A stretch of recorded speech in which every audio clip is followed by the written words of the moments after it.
Pode conectar, que estamos finalmente de volta, retomando as nossas gravações do nosso queridinho podcast de conexão do varejo com a nova economia. Eu sou Letícia Guedra, daqui do Connector Hub do Cindy Lojas de Porto Alegre, e eu sempre começo o episódio dizendo que mais uma vez eu tô feliz. Mas hoje é diferente. A gente deu uma repaginada no que a gente já conhecia do Pode Conectar, e a gente está organizando então em mini temporadas. Nessa mini temporada, a gente vai falar sobre um tema que foi citado em muitos e muitos episódios das temporadas anteriores, que é a questão de conflitos, convergências, diferenças e múltiplas oportunidades que a gente entende hoje nesses encontros intergeracionais. A gente sabe, existem muitas gerações que já estão presentes no mercado, que estão consumindo, estão gerando conteúdo, estão tendo exigências, têm gostos diferentes, e a gente vai falar sobre isso durante 5 episódios.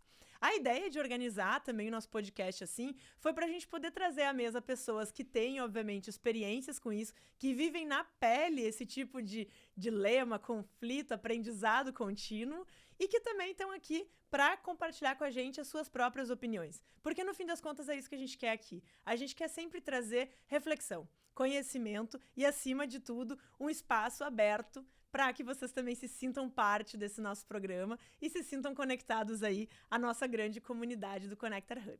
Eu vou apresentar para vocês daqui a pouquinho os nossos convidados, mas eu já adianto que o tema de hoje, para a gente falar de gerações, começa pelo mais importante, pela base de tudo e por onde tudo deveria começar sempre, a educação. E o que isso tem a ver com as gerações? Um pouco de tudo, né? Mas eu já te falo mais. Roda a vinheta primeiro.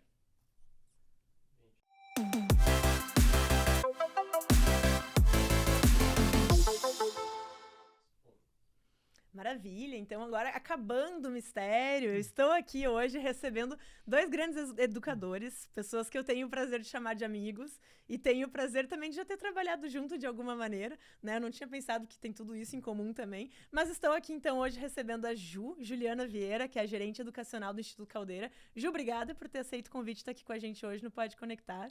Obrigada, Leite. Eu que agradeço. Estou muito feliz de estar aqui para ter essa conversa. Coisa boa. E a gente está recebendo também o Vinícius, meu professor esse semestre. Eu me autoconvidei para assistir a cadeira dele de varejo, né? Professor Vinícius Citoni Brasil, desculpa, a gente combinou isso antes e ainda consegui errar. Vinícius Citoni Brasil, que é professor da Escola de Negócios da PUC, aqui de Porto Alegre. Vinícius, muito obrigada por aceitar o convite de estar aqui com a gente também. Não, maravilha, Letícia. Prazer estar aqui. Retribuir também as tuas visitas e a tua contribuição também lá no nosso trabalho. Então, estamos juntos.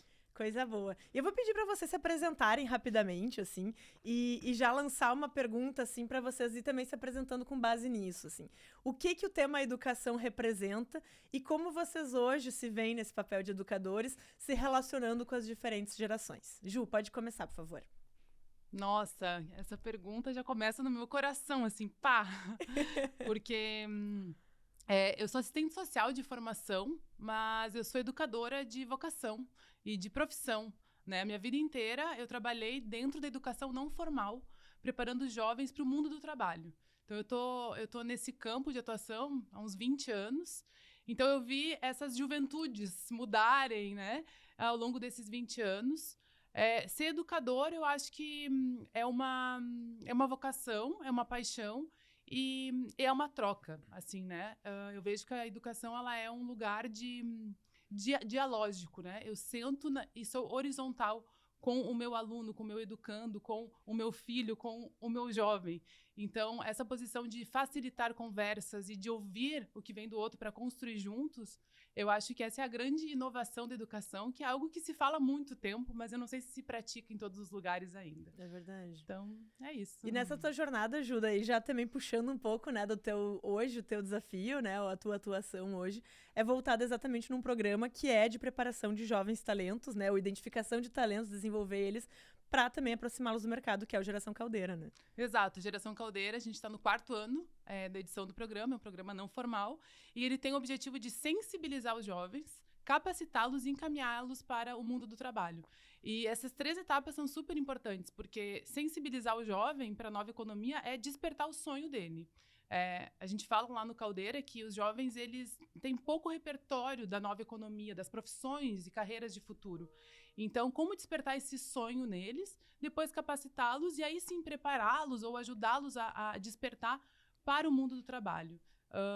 É um programa muito gratificante, são jovens de 16 a 24 anos de escola pública.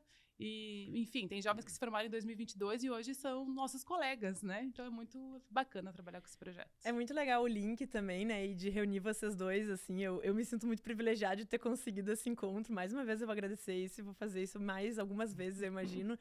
Justamente por um pouco da similaridade, mas a natureza diferente, né? De tu trabalhar com essa questão de despertar o sonho, né? Quando a gente fala em jovens, e principalmente quando a gente fala nessas diferenças geracionais, a gente fala muito sobre como os sonhos mudam, né? Sobre como a visão de futuro, a visão de mundo, ela muda. E o Vinícius, por exemplo, ele já atua num espaço da educação, né? Como a graduação, que de alguma maneira o jovem já está seguindo o seu sonho, né? Ou pelo menos tá tentando acertar, né? A gente sabe que às vezes muda um pouquinho no caminho, né? Mas daí, puxando a brasa pro teu assado aí, Vinícius, apresenta, por favor, também. Maravilha. Bom, na verdade, em termos de atuação, eu estou na universidade, lá na PUC, faz quase 32 anos, né? Na verdade, até fiz um cálculo curioso, hoje deve estar fechando, deixa eu só fazer rapidinho, 11.432 dias. Nossa, essa tu fez para se exibir, que tu sabe calcular em dias, né? Não sei calcular em dias, inteligência artificial faz isso para nós. Né? Eu tenho aqui, todo dia ele me diz, agora são tantos dias. Mas, na verdade, assim, eu acho que, enfim, né, ao longo desse tempo, é absolutamente marcante, né, o que mudou do ponto de vista de universidade, mas sobretudo, né, de educação em si. Eu acho que esse talvez seja um ponto, né, que por mais que a gente fale em gerações, na verdade é um outro componente que está presente, assim, o que é essa educação? Né? O que era no passado, a educação pautada, né, numa ideia de centralização, uma ideia de tu tem um local do saber e tu tem uma fonte de saber. E aí tu aprendia de uma única forma, né? Ao longo do tempo isso muda completamente, né? E hoje talvez um dos grandes desafios que a gente tem quando falamos em gerações é de qual educação nós estamos falando em primeiro lugar, né? Porque eu acho que existem múltiplos espaços, né, para se educar, e entendendo educação aqui como uma forma de se apropriar de um conhecimento que tem uma aplicação e que te permite, obviamente, né, alcançar algum objetivo. Não é meramente conteúdo ou coisa do gênero. Sim, e nesse cenário de mudança, na verdade, o que ocorre, né? Como é que tu modela, como é que tu calibra essa lógica de educação, pensando em universidade, ou pensando no Instituto Caldeira, ou dentro de uma organização, quando tu tem diferentes atores, diferentes gerações, as quais cada uma responde de uma forma diferente a diferentes estímulos.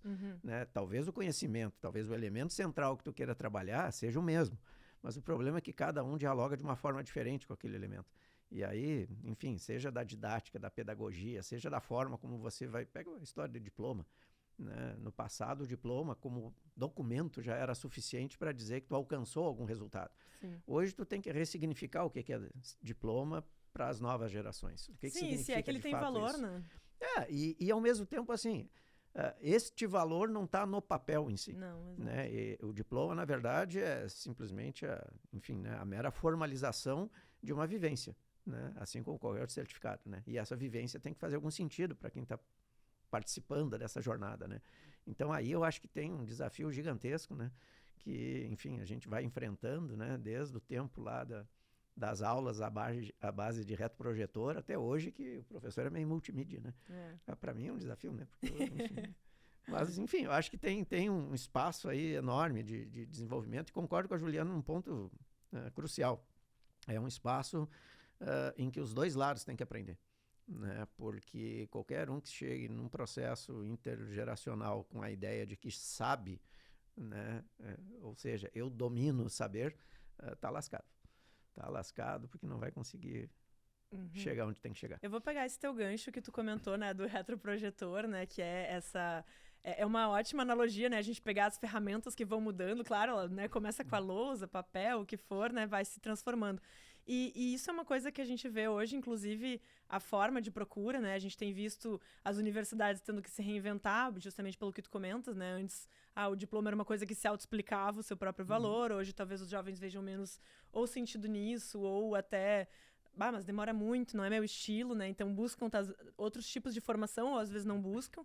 E daí eu queria lançar uma pergunta bem abstrata no ar, porque esse é o melhor papel do mundo, né? Eu posso só lançar a pergunta e ficar olhando para vocês e piscando, né? Que é assim, essa questão dessas mudanças, vocês acham que hoje os desafios ou as formas de trazer mais possibilidades para a educação, é mais sobre a forma, né? Daí pensando nesse lugar de formato de comunicação, tipos de mídia que se usa, ou mais sobre o sentido que se coloca naquilo? Eu acho que tem os dois polos, assim, né? As duas coisas são importantes. Se a gente falar em ensino é do detentor do saber para outra pessoa. Mas o foco, acho que tem que se deslocar para a aprendizagem, que é as formas que eu, enquanto indivíduo, aprendo, né? Então, tem uma das habilidades que a gente trabalha muito lá e que eu gosto muito, que é aprender a aprender, né? Como que eu aprendo e que é o que a gente estava falando aqui. O que é aprender? É extrair sentido da minha vida. Seja ela eu estou lá estudando na universidade, eu estou extraindo sentido daquelas aulas, daquele conteúdo, ou eu faço uma experiência, uma imersão. Que sentido eu extraio daquilo, né? Então, a aprendizagem, ela está nesse olhar do indivíduo, como ele aprende na sua relação com o mundo. E eu tenho o prazer de ser estagiária docente, porque eu voltei para a academia agora, com 41 anos. E aí eu sou estagiária docente de uma disciplina de graduação. E ser estagiária me dá a possibilidade de estar entre o professor e os alunos, porque eu não sou uma coisa nem outra. Eu estou lá como observadora do processo. E isso me trouxe muitas reflexões, assim, sobre como a importância do professor de curar conteúdo, então trazer conteúdos relevantes para aqueles alunos, ter uma relação afetiva com os alunos, para que os alunos confiem naquele professor e gostem de ir para a sala de aula, mas também se sintam desafiados. E também, em algum momento da disciplina, eu vi que o professor ele recuou e deu espaço para que os alunos trouxessem todo aquele conhecimento que eles absorveram na primeira parte do semestre. Então, é uma dança, é a forma como se faz, né? E o afeto muito importante nisso. É o amor pela docência, o amor por estar em sala. Eu acho que muda muito, assim. Os jovens, eles estão muito solitários, né? Via de regra, assim. Eles estão muito nas telas. Então, eu acho que a forma que você colocar em pequenos grupos, assim, nessa disciplina, a turma era dividida ao meio, assim, tinha 2 silos. E a gente conseguiu, com o formato da aula, dividindo eles em pequenos grupos, diluir isso. E isso melhora muito o clima e melhora a aprendizagem também. Então, eu acho que é sobre as duas coisas, sabe? Legal. E essa questão que tu trouxe, Ju, acho que assim, a relação afetiva com os alunos e até abrir espaço durante a disciplina para que eles, de alguma forma, assumam esse protagonismo, isso também é uma coisa muito, talvez até provocada ou necessária, né? Por essas atitudes que se vê, né, uma geração que está confortável em ocupar esse lugar. E talvez, imagino eu, que há 30 anos atrás, quando tu começou nessa jornada, era muito diferente. Totalmente. Eu primeiro concordo, né, com a lógica, né, que a Juliana colocou. São os dois lados, assim. Eu acho que tem o sentido, tem a forma. Né, e eu traria um elemento anterior, que eu acho que também mudou muito o próprio conteúdo, né, esse próprio saber, digamos assim. Porque, enfim, né, se pensar sobre o prisma da ciência, óbvio, a gente evolui, né? A gente começa a descobrir que não sabia exatamente o que achava que sabia, né?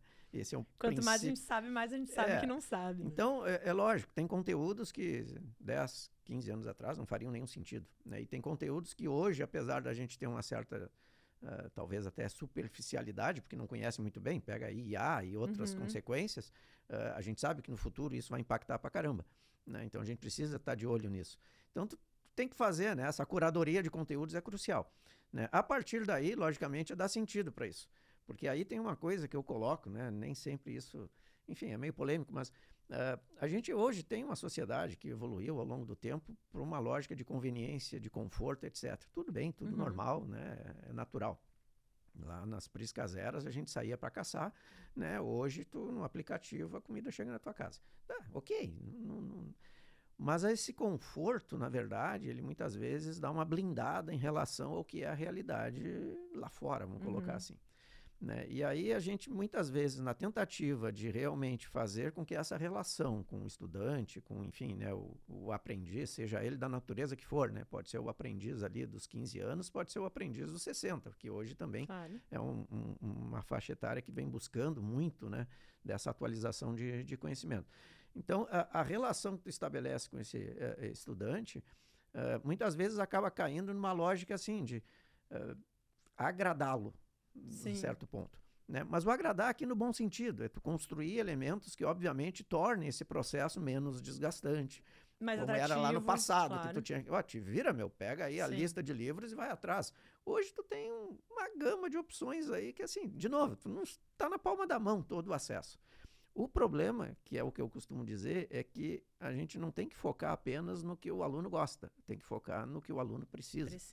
E aí, realmente, não é que tu tenha uma postura, no meu entendimento, assim, de arrogância, prepotência. Eu sei, Letícia, o que tu precisas. Não é isso. Sim. Mas tu já tem uma experiência, tu tem uma curadoria em termos de conteúdo, tu sabe um pouco mais da realidade, talvez, lá do outro lado, né? Tu sabe que vai bater de frente, tu vai ter gente dizendo não.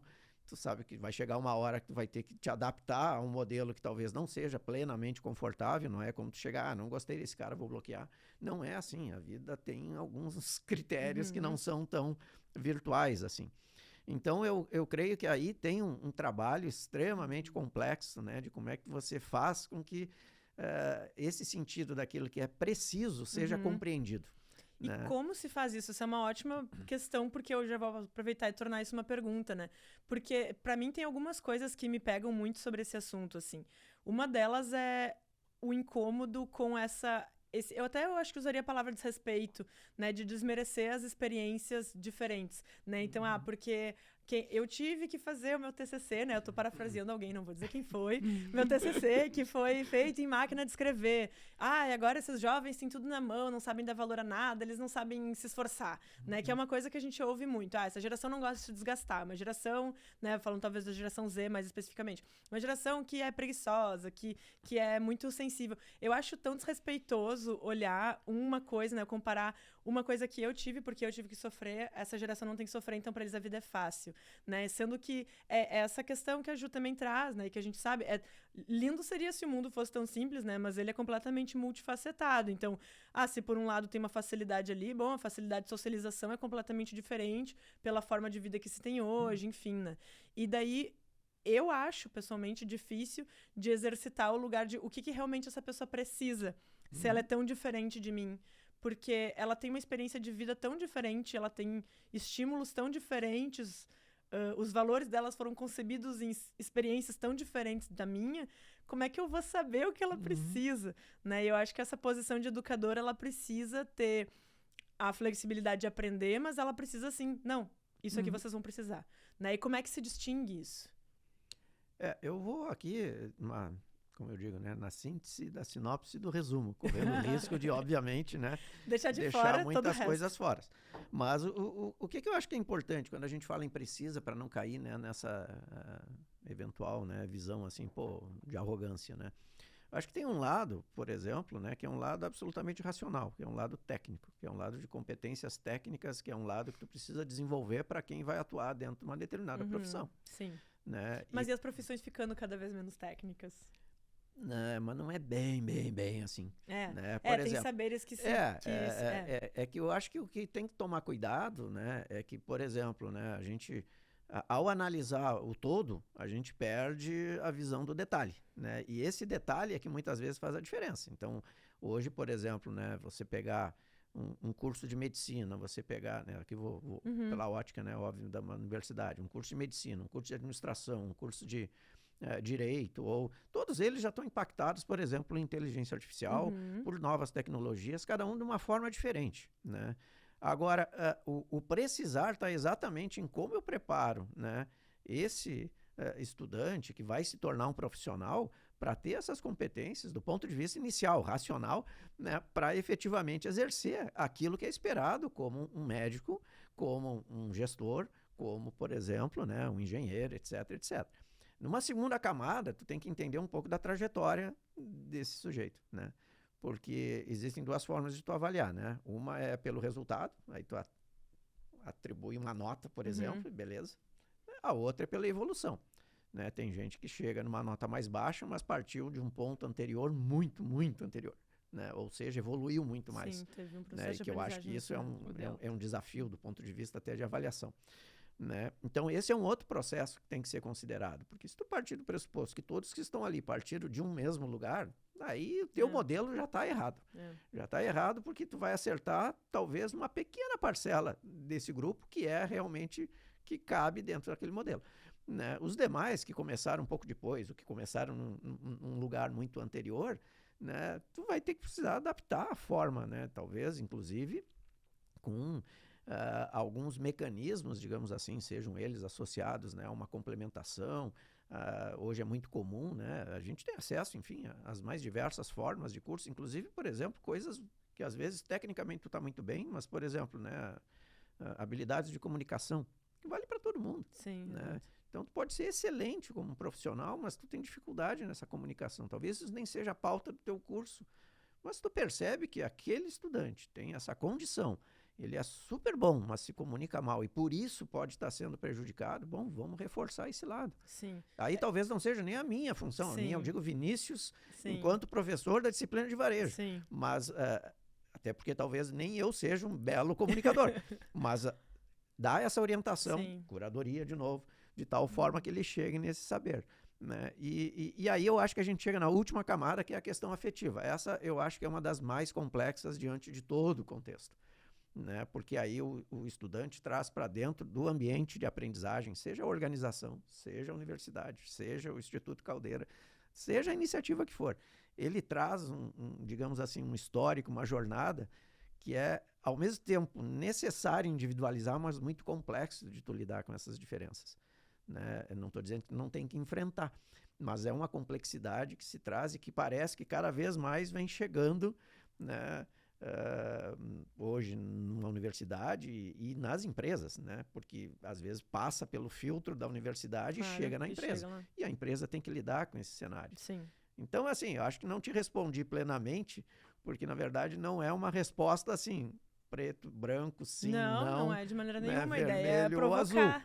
Mas eu acho que essas 3 camadas são cruciais, né? De curadoria de conteúdo, entender de onde vem esse sujeito e a sua história e compreender, né, que as fragilidades, eventualmente, ou as limitações, eventualmente, elas são fruto de um contexto que também vai se materializando ao longo de uma jornada. Né? E como lidar com isso? Bom, é realmente talvez um dos desafios que no passado, 30 anos atrás, aí eu sou o sujeito da máquina de escrever no TCC. Ai, quem é que imaginar, Vinícius? Me entregaram aqui, né? Mas depois do doutorado eu já estava falando com o pessoal aí por tecnologias mais modernas. Mas o fato é que eu acho que esse é realmente um grande desafio que no passado a gente não tinha. Ou se tinha, a gente ignorava, nem enxergava. Ou talvez né? não identificava. Né? Mas eu quero ouvir tu falando sobre isso também, Ju, essa questão de, né, as pautas, os conteúdos curados, a curadoria de conteúdo, a individualização e o afeto, que eu acho que é uma coisa que também vejo muito presente no seu trabalho. Bom, eu tava aqui te ouvindo, né, pensando, assim, tem uma frase do Caio Vassão, é um designer, que ele fala algo assim, do tipo, que todo conhecimento, ele é circunscrito a um contexto cultural, então ele é falho em algum momento, ele deve ser questionado.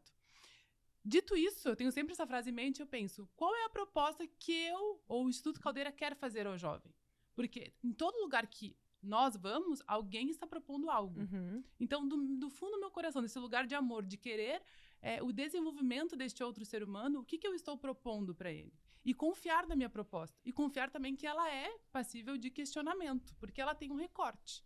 Mas eu vou oferecer da melhor forma possível para aquele jovem.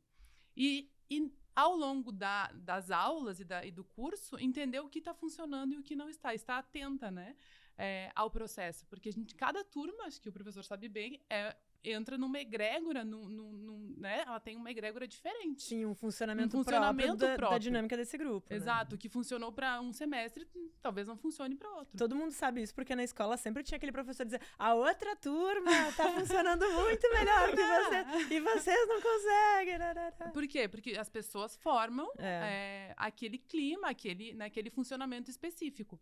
Mas, em primeiro lugar, ter muita confiança no conteúdo curado. Então, é isto que eu quero oferecer, né? E aí, depois, você vai oferecendo e vendo os ajustes de formato que esse conteúdo pode chegar melhor ou pior no jovem, né? Então, sobre curadoria é isso. Construir com eles. A individualização eu acho muito difícil, assim. Eu não sei se alguém, tipo, numa turma de 30, 40... Pois eu penso nisso versus escala, por exemplo, né? Ou, tipo assim, atendimento em volume de gente. Assim, pela minha experiência, eu penso muito na facilitação do grupo, não do indivíduo, né? Eu tô falando de um lugar muito pessoal, assim, né? Eu trabalho com os pequenos grupos e eles se autorregulando E claro, se tem um ou outro aluno que está necessitando de um olhar mais profundo, aí a gente dá o olhar mais profundo. Mas, no geral, se trabalha com pequenos grupos e trocando para que eles possam despertar por si próprios esse aprendizado e essa autonomia, né? Então, eu acho que é por aí, assim. E como é que vocês vêm daí trazendo um pouco de novo essa questão, assim, da diferenças, mas principalmente diferenças etárias, né? Geracionais, assim. Como é que vocês veem essa interação, né? Principalmente hoje, né? Tu como educadora de jovens de outra geração, mas também vendo a movimentação deles no mundo, ou vendo a movimentação deles com profissionais mais antigos, né? Que talvez tenham outros formatos de funcionamento. E no teu caso, a mesma coisa, assim. Como é que vocês estão observando isso? Ou como é que vocês se sentem nesse lugar também? Bom, primeiro que eu acho que tem as juventudes. Assim, os jovens são muito variados. Então, lá no Caldeira, a gente trabalha com 2 públicos bem distintos, que são alunos de escolas privadas, então são jovens de ensino médio de escola privada, e tem jovens oriundos de escola pública e que alguns já estão no ensino médio, outros já passaram no ensino médio. E mesmo dentro desses 2 grupos tem vários recortes, assim, né? Então, quando a gente coloca o jovem como uma coisa só, Sim. como um único comportamento, reduz demais essa diversidade que eles possuem, né? Mas, de fato, assim, eu acho bem desafiador trabalhar com eles, engajá-los, porque eles estão numa idade de muitas descobertas, né? Ontem mesmo eu estava falando sobre isso, eles falam da skin, sabe? Do jogo de videogame, eu vou colocar uma skin. Eles estão aprendendo a usar essas máscaras sociais, eles estão entendendo como fazer isso. Eles não te dão retorno necessariamente de volta, com rapidez. Então, persistir, sabe? E confiar que eles são capazes, que eles vão desabrochar ao longo do processo, eu acho que esse é um ponto crucial, assim. Mas tem muita gente que tem dificuldades de trabalhar com eles, assim, que vai na sala de aula e volta, nossa, mas eu não sei se eles gostaram ou não. E realmente fica difícil saber. Eu sei que eles estão gostando, ou que está fazendo sentido, porque gostar não importa se eles gostaram muito, mas se aquilo fez sentido, se eles aprenderam, essa frequência está boa, eles estão voltando, porque como lá é um curso não formal, eles não são obrigados a voltar. Então, eles estão voltando e no final de cada ciclo fazer uma pesquisa anônima de satisfação para entender, de fato, o que se passou dentro deles, que eles talvez não consigam expressar ao longo das aulas, mas no assíncrono, no papel, eles conseguem dizer. Então, muitos dos cursos que a gente foi criando no Caldeira é a partir de pesquisas de satisfação anônimas que a gente faz ao final de cada ciclo. E uma das pesquisas, eles falaram, a gente quer entender o mundo adulto. Que mundo é esse? A gente quer entender quais são as novas profissões. Nem um adulto entende. Vai, eu adoraria também. Ju, se vocês fizerem esse curso, por favor, me chamam, que eu quero muito ir. Decodificar o mundo adulto foi a frase que tu sabe lá. Que isso é engraçado, porque pra mim, que nem a gente fica falando sobre isso, né? A gente vive falando sobre isso, as profissões do futuro, tudo está mudando, e parece que a gente fica esperando que o jovem vá nos dizer o que é a mudança que vai vir, e ele tá esperando a gente dizer pra ele o que vai acontecer com ele, né? Exato, nenhum dos dois sabe. Ninguém sabe nada, na verdade, né? E eu fico pensando muito no sofrimento desse jovem, porque vocês imaginam, lembram a gente lá, quando a gente for decidir o nosso futuro profissional, o mundo era estável. Sei lá, meu avô tinha a mesma profissão há 45 anos, meu tio. Hoje, eles estão tendo que tomar uma decisão num mundo líquido, caótico e e veloz. Veloz e que perdeu o narrador. Um filósofo falou isso esses dias, que os jovens perderam o narrador do mundo. Porque é isso, assim, mudou tanto que o avô não sabe necessariamente narrar o que vai vir. Exato. Né? Somos todos aprendizes aqui do mundo que está chegando. Assim. Mas e também tem essa questão do assim, os narradores que tu tem, tu acreditar que faz sentido o que eles dizem, porque essa é a sensação que eu tenho, assim, quando a gente fala, é que parece que o tempo inteiro a gente fica questionando quem nos diz, né, assim, não, mas tu não tá no meu lugar, tu não entende, e para algumas coisas, sim, muito particulares, mas para outras coisas existem sabedorias que podem ser um pouco mais transversais, assim, claro. Né? E às vezes a gente coloca muito nessa coisa, e daí eu fico, enquanto a gente tá conversando, também fico até me questionando, mas será que essa divisão que a gente faz tanto e começa a categorizar, eu tenho achado que isso às vezes é até meio irritante, sabe? Outro dia eu fui diagnosticada como geração Z, aí eu falei, não, mas eu, pela minha data de nascimento, eu sou millennial, não, mas o teu comportamento assim, essa... Eu pensei, tá, mas daí Tu tem mais um rótulo agora, que coisa, eu não sei, sabe?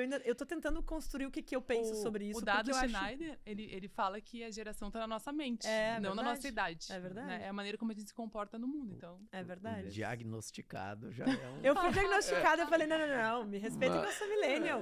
Me respeita que eu sou millennial. Mas eu queria voltar talvez uma casinha só nos elementos aqui que a gente está conversando, mas logicamente, né, complementando assim, eu acho que tem esse, dentro daquela dinâmica, né, de como é que a gente remodela esses processos de aprendizagem, né, a gente também hoje tem dentro da lógica, né, de que o saber não está concentrado em alguém ou num lugar, hoje a gente observa muito mais a ideia mais colaborativa desse sentido, né, ou seja, a própria universidade hoje está absolutamente aberta à integração com outras frentes, né, que apoiam esses processos, como, por exemplo, empresas, como, por exemplo, outras organizações. Né? Você já não tem mais aquela ideia da autossuficiência do saber centrado em uma ou outra instituição. Né? E eu acho que isso dá uma equilibrada naquele aspecto do tipo assim, o Vinícius sabe exatamente que o estudante precisa. Ele pode até achar que sabe, sei lá, 80%, mas aí vem alguém de fora, numa outra visão, e peraí, vamos reorganizar. Se tu tá preparado para isso, e eu acho que tem que estar, né? Claro. Porque, obviamente, se tu te colocar no pedestal, automaticamente tu já tá lascado, já tá como errado. eu disse. Mas eu acho que aí tu começa a dar uma lapidada nessa ideia e tornar realmente mais consistente essa proposta, né? Essa curadoria, digamos assim. Por quê? Porque tem outros atores que têm outras visões e que vão ambos com o mesmo interesse, na verdade, como, por exemplo, quando a gente fala em ter um profissional qualificado para atuar, vamos supor, na área de gestão, na área do varejo, né, dentro da organização. Então, há uma convergência dos interesses. Então, se eu estou falando uma coisa que não é bem aquilo que é o necessário, mas eu tenho ali do lado, né, alguém, um varejista, um sim de lojas, alguém que dá para fazer essa equilibrada. Um outro ponto que eu acho que é fundamental, assim, eu não gosto de usar a palavra conflito de gerações, porque, em primeiro lugar, conflito de gerações existe sempre desde que existiu alguém com 50 anos e alguém com 18, né, ou com 15. Então, não é, na verdade, o que tem, entre aspas, né, uma discrepância, uma diferença de valores, uma diferença, né, de elementos que formam a maneira como cada um vê o mundo. Né? Então, é uma base, na verdade, um pouquinho diferente. Então, eu vejo muito mais realmente uma perspectiva de convivência, né, de gerações, né, e que, por mais que possa parecer meio complexo, tem muito mais oportunidades do que propriamente dificuldades não, problemas, digamos assim. É muito mais positiva essa convivência do que negativa, na minha opinião. O problema é tu saber lidar com isso. E aí é que eu acho que tem um ponto crucial. Tu conseguir, dentro da lógica, de novo, né, de sentido, de significado, calibrar a maneira como tu realmente dialoga, né? Não é exatamente só comunicação, né? Mas é muito, né? Porque cada geração, ou cada subgrupo dentro da geração, porque também não é uma coisa tão homogênea, tem uma linguagem, né? Tem um simbolismo, né? Símbolos que a gente usava lá atrás que diziam uma coisa, hoje estão sendo cancelados ou já dizem outra coisa. Então, tu tem que remodelar também muito dessa linguagem. Para as organizações, isso é um desafio danado, né? Principalmente organizações mais tradicionais. E aí tu começa a criar, eventualmente, separações, como a Juliana comentou. Sala de aula, daqui a pouco tu tem os pequenos feudos, né? Cada um, imagina, dentro de uma organização. Né? Isso é o que, na minha opinião, é o de pior que existe na convivência geracional, uma organização que cria, ou que acaba mesmo, que, sei lá, né, por incapacidade, permitindo que esses, né, pequenos feudos, esses pequenos espaços acabem realmente se consolidando, de tal forma que o grande ganho da convivência você perde. É verdade. Né, porque você acaba criando, né, tu tem lá o novo, tu tem o antiquado, tu tem o sujeito da máquina de escrever, tu tem o sujeito, né, tu tem o sujeito do game. Não. Então, para mim, eu acho que também tem aí um desafio que é a sequência natural, né, da educação formal dentro das organizações, porque a gente precisa saber fazer com que essas diferentes características que a gente, né, diagnostica, basicamente, na verdade, se transformem em elementos que deem resultados, que tragam resultados mais positivos. E aí, sem dúvida alguma, tu tem de um lado, né, aquele colaborador mais experiente, por vezes mais resistente a alguma mudança, tu tem aquele colaborador mais novo que está ali a milhão, que quer uma coisa mais imediatista. Eu falo muito, por exemplo, processo de planejamento. Né? O processo de planejamento a gente sempre falava em longo prazo. Né? Sim, de um ano para fora e coisa do gênero. Não é que tu vai mudar essencialmente a perspectiva de visão de futuro da empresa, no sentido de planejar olhando, logicamente, no horizonte de longo prazo. Mas se tu quer engajar, por exemplo, né, colaboradores, né, de gerações mais jovens, tu pensar que o projeto vai levar 1 ano, é um negócio que fica meio complicado. Né? Então, tu remodela metodologicamente o teu processo de tal maneira que as entregas parciais já deem um sentido de resultado e que isso, logicamente, convergindo também com, né, atores que já têm uma visão, por exemplo, de mercado, que já têm uma visão da cultura organizacional, que está sempre se remodelando, mas que já tragam, digamos, esse arcabouço um pouco mais consistente, possam, de fato, gerar, né, esse ganho, né, digamos assim, de aprendizagem organizacional a partir das diferentes gerações, né? Exato, e eu acho que esse que é o grande favor que, assim, nomear um pouco as coisas faz, né? Tu poder entender que, não, isso aqui é uma característica, essa pessoa gosta de coisas mais ágeis, essa pessoa vai ter uma tendência a gostar de coisas que talvez sejam mais devagares, que tenham mais duração. Então, acho que essa é a única, assim, é o papel de nomear, é o papel de diagnosticar, né, gerações, talvez para aproximar um pouco o entendimento que tu vai ter daquela pessoa. Mas eu concordo plenamente contigo e esse é exatamente o ponto, né, desse episódio, mas também a iniciativa da gente estar falando sobre isso, talvez de uma forma mais exaustiva, vou dizer assim, que não seja só um episódio em que a gente nomeia as características de cada geração e o que fazer. Não é o que a gente quer, porque é justamente sobre isso, é sobre conviver e a gente ter, porque a gente fala aqui, sempre que a gente fala de inovação e fala em comunidade, a gente está falando em colaboração, a gente está falando necessariamente em aproximar diversidades, né? Em identificá-las, porque elas existem, as diferenças, mas a gente também saber conviver e saber aproveitar muito bem isso, assim. E daí até me encaminhando talvez um pouco mais pro final, mas sem querer apressar a resposta de vocês, eu vou lançar uma, assim, que é exatamente isso, assim, entendendo a educação, né, como o ponto de partida para tudo na nossa sociedade, ou idealmente, né, onde tudo começa ou deveria começar. Qual papel vocês se veem hoje como educadores para promover essas convergências, essas possibilidades que as pessoas que vocês educam, né, os educandos que passam por vocês, vão ter de interagir e colaborar no mundo? Qual que é o papel que vocês entendem ter nisso? Ju, começa contigo. Qual o papel? Olha, o meu papel eu vou dizer uma frase do Rudolf Steiner, que ele fala que toda educação é um processo de autoeducação. Então, não tem como eu fazer uma educação boa se eu não estou em constante aprimoramento. Então, acho que a minha função, assim, o meu dever enquanto adulta é seguir me aprimorando, é seguir aprendendo e olhando para esse jovem, que eu acho que esse é algo que eu queria trazer aqui antes de ir embora. Não te apressa, tá? Não tô querendo mandar vocês embora. É sobre olhar com horizontalidade, sabe? Porque antigamente era isso, o avô sabia muito e o jovem não sabia, né? Hoje não, hoje os jovens sabem muito, muito. Ele tem tempo e ele tem as ferramentas de pesquisa na mão. Então, experimenta, assim, dá um desafio para ele. Ou, se você não está conseguindo resolver um problema, pergunta o que ele faria. Assim, olhe com respeito mesmo, porque pode vir coisas... A inovação talvez esteja aí também, sabe? Lá no Caldeira, lá no Geração Caldeira, por isso que a aprendizagem baseada em desafios é muito, muito relevante, né? Porque você entrega um desafio, bom, agora você vai resolver isso. Como? O método é teu. O método é teu. Como? Bom, a gente está aqui para mentorar, está precisando de ajuda? Evoque, peça ajuda. E eles pedem. Mas eles vão desenvolver a pesquisa, a atenção, a descobrir os problemas e as soluções por si próprio, né? E isso é uma habilidade que fica. Onde eles forem, eles vão levar.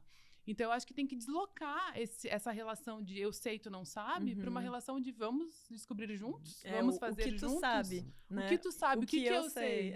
E é isso. O que eu acho que a gente, ainda enquanto adulto, sabe bastante? A gente sabe que tem que respirar, que as coisas são devagar, porque o jovem tem uma ansiedade, ele quer para ontem. Então, a gente tem que ensinar sobre isso, sobre o tempo das coisas, né? Sobre... persistir. Então, sobre coisas mais filosóficas da vida, né? Porque isso o jovem está aprendendo, né? Quando ele falhar que tá tudo bem, falhar que o erro faz parte do caminho. Então, é apoiá-lo como mentor mesmo e muito menos como detentor do saber, né? Porque o saber é uma troca. A gente vai, na relação, construindo juntos. Então, eu acho que o meu papel... Não sei se eu respondi, mas falei várias coisas, assim, mas o meu papel, eu acho que é muito...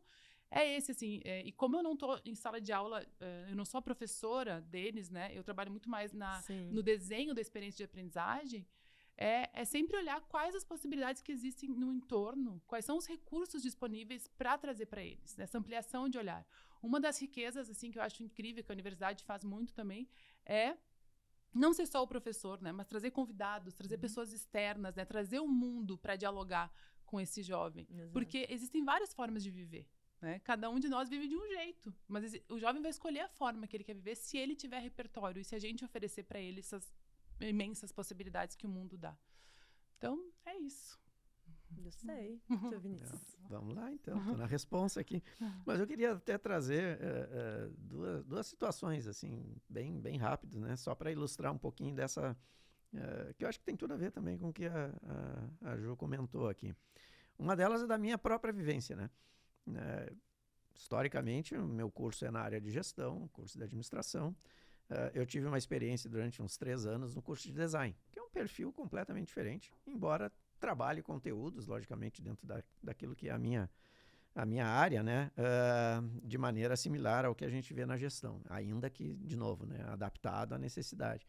Mas são públicos totalmente diferentes. Né? Até o perfil, e isso por incrível que pareça é muito nítido, assim, curso de administração predominantemente opera à noite, tu tem um perfil de público diferente, né? O design, uma gurizada mais jovem, tudo, e é natural, né? Imagina, né? Eu sou nascido em Bagé, né? A geração lá de 1968, né? A forma como a gente foi preparado, digamos assim, né? A cultura que a gente foi absorvendo ao longo desse tempo, em alguns casos, não é novidade para ninguém, se choca com o que é hoje, né? Em vários aspectos. Então, eu até no começo ficava cheio de dedos, né? Pô, como é que eu vou transitar aqui, né? Porque tem que tomar cuidado também para não, né, acabar gerando aqui algum desconforto.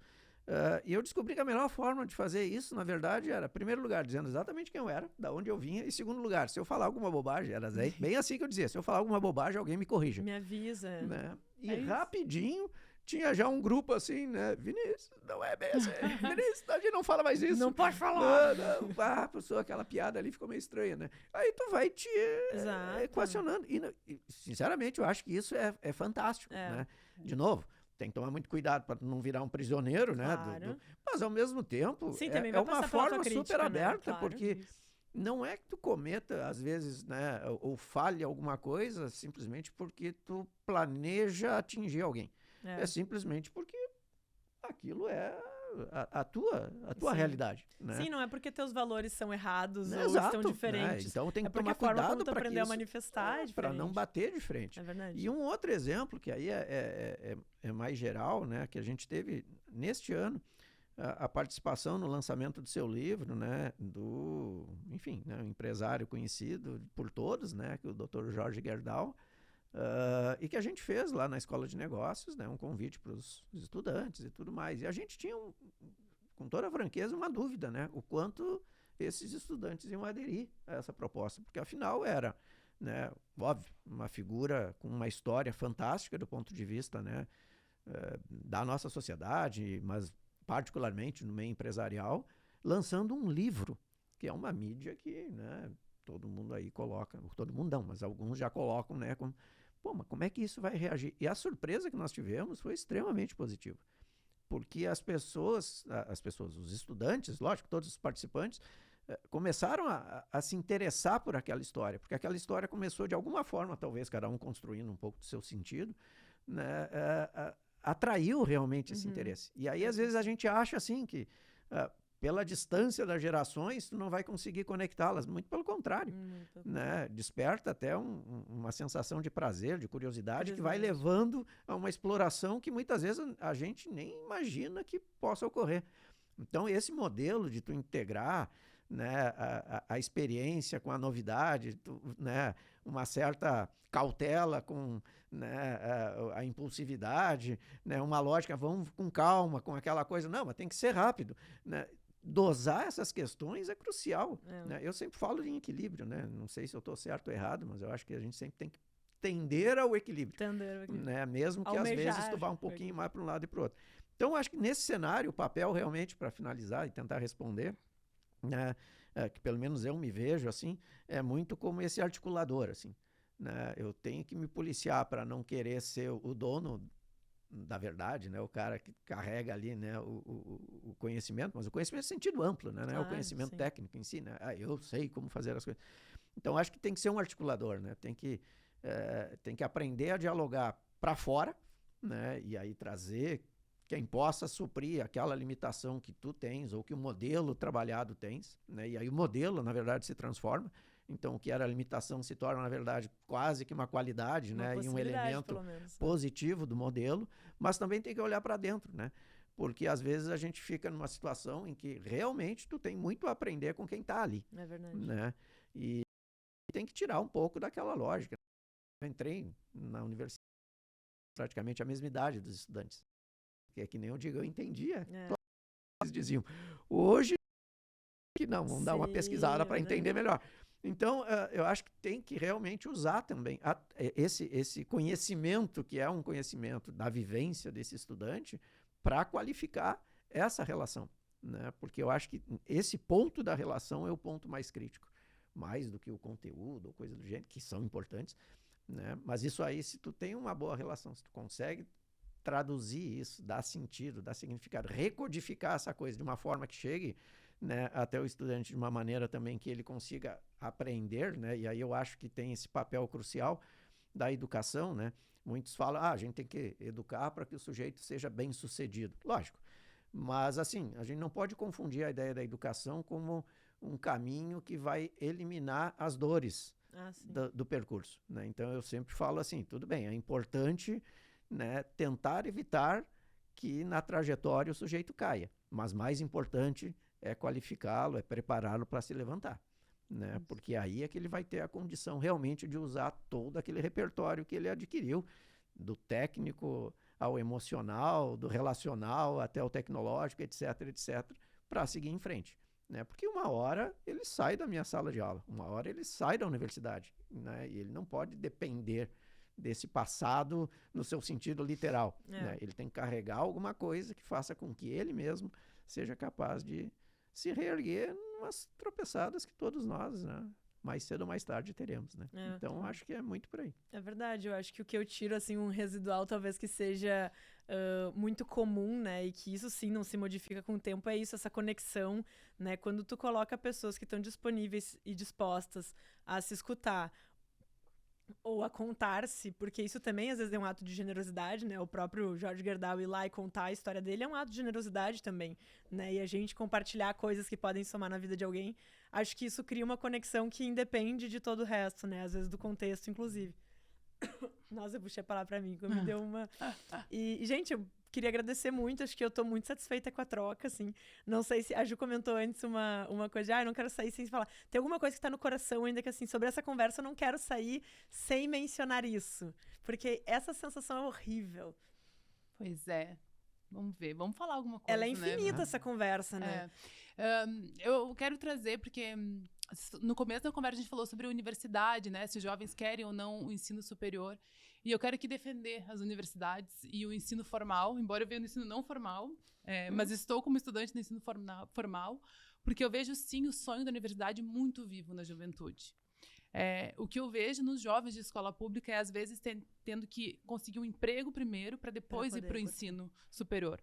Mas o ensino superior dá profundidade e dá vivência para esses jovens, e isso é muito importante para o mundo do trabalho, principalmente para quem está em começo de carreira. Legal. Claro, se eu sou um jovem muito privilegiado, talvez, assim, não precise, mas é tão pouco esse número que eu acho muito importante o jovem ir para a universidade, pela vivência que a universidade te dá, porque é para além do conteúdo, é as pessoas que tu conhece, os professores que tu dialoga, são as experiências vividas, e isso te forma muito. E tem um último dado que existem os jovens desalentados.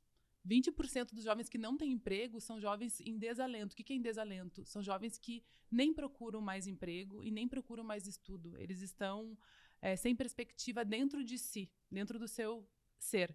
Então, esse dado é um dado que me toca muito, porque quando a gente fala em juventude, a gente tem que olhar não só para esse olhar de que o jovem não está interessado, mas o jovem, às vezes, pode estar em desalento e muito impactado pelo contexto em que ele está vivendo. Então, a gente, enquanto adultos e sociedade, a gente tem que olhar para esse jovem com respeito e achar formas de despertar esse sonho, né? Que, por vezes, pode estar adormecido. Então, agora sim, falei. Nossa, que contribuição pontualíssima e assim, ó, realmente não podia sair daqui sem falar isso. Obrigada, Ju, por ter lembrado, porque às vezes a nossa cabeça nos trai, né? Exato. Mas obrigada pela oportunidade, muito. gente. Muito mesmo. Vinícius, tem mais alguma coisa que tu não pode sair com o coração apertado sem dizer? Vou ser bem sintético, na verdade, já que nós estamos falando de gerações, e obviamente as gerações envolvem, de um lado, jovem, alfa, Z, mas do outro lado, no extremo, temos lá os baby boomers, etc. Eu acho que tem uma coisa que resume muito a minha visão, assim, de todo esse cenário, assim, nunca desista de aprender. Ponto. A forma, o onde, vai descobrindo, vai te achando nesse caminho, né? Mas o que não dá é desistir de aprender. Exatamente. Né? E eu concordo lá, né? A ideia, a universidade tem seu papel crucial, formal, informal. Eu acho que, enfim, tem outros elementos aí, se a gente for considerar também até do ponto de vista legal, né, que é uma outra questão. Mas o ponto crítico, na verdade, é realmente você ter essa visão de educação como... Não é nenhum processo, na verdade, é uma parte da sua vida que continuamente vai te acompanhar. Acho que é uma condição da vida, né? É uma necessidade. Se tu ignorar, se tu achar que terminei aqui, agora estou pronto, tu já não estará mais. Já não está mais. Né? Então, acho que nunca desistir de aprender. Né? Mesmo que tu pare uma hora e diga assim, isso não é mais para mim. Né? Continua assim. Vai. Né? Te joga, porque realmente, assim, eu acho que é o que vai te permitir entender melhor o mundo, e tu entendendo melhor o mundo, tu vive melhor. Essa que é a verdade. E eu acho que é exatamente isso mesmo, assim, eu acho que, acho não, né, a gente tem que parar de falar acho com as coisas que a gente tem certeza. Eu tenho certeza que esse papo realmente atendeu e superou muito as minhas expectativas. Não por acaso foi escolhido a gente começar pela educação, porque a educação, ela é a base e ela é a sequência de tudo. E uma coisa que eu fiquei pensando agora, que eu acho que é exatamente o que traduz muito essa temporada, que é a gente se seguir no processo, entender que a gente é sempre aprendiz, independente de ser formal ou não. Eu sou muito defensora da educação formal também, mas independente disso, a gente segue na vida, né? Para que todas as épocas sejam a nossa época, né? Que a gente não chegue num momento da vida e dizer, não, na minha época, mas é como se agora não fosse parte desse mundo. A gente segue sempre sendo parte do mundo enquanto a gente tá vivo, e que bom. E se a gente puder interagir melhor com quem tá vivo também, cada vez mais, ainda melhor, né? Então, mais uma vez, agradecer muito a presença de vocês, agradecer tanta contribuição. Eu me sinto muito enriquecida pela conversa e de coração feliz pelos jovens que são tocados por vocês, por quem passa por esse processo, encontrando professores tão incríveis quanto vocês no caminho, e pela oportunidade que eu tive de trocar com vocês nesse momento. Obrigada, Lili. Eu que agradeço. E agradeço também a Ju aqui por trazer também elementos que a gente sempre vai levando aí. Exato, sempre aprende, né? E para quem está nos acompanhando aí no Pode Conectar, a gente segue com esses episódios sendo lançados semanalmente nas quartas-feiras, agora no novo horário. Antes a gente fazia sempre o lançamento às 8 da noite, que era o horário do futebol, a gente perdia um pouco o audiência para isso. Agora foi para as 8 da manhã, que é o horário que a galera tá indo pro trabalho, já chegou, daqui a pouco tá ali conseguindo acompanhar.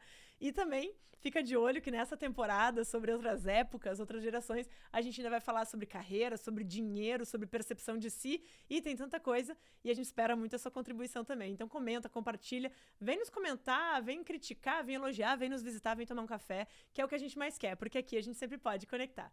Obrigada, até mais.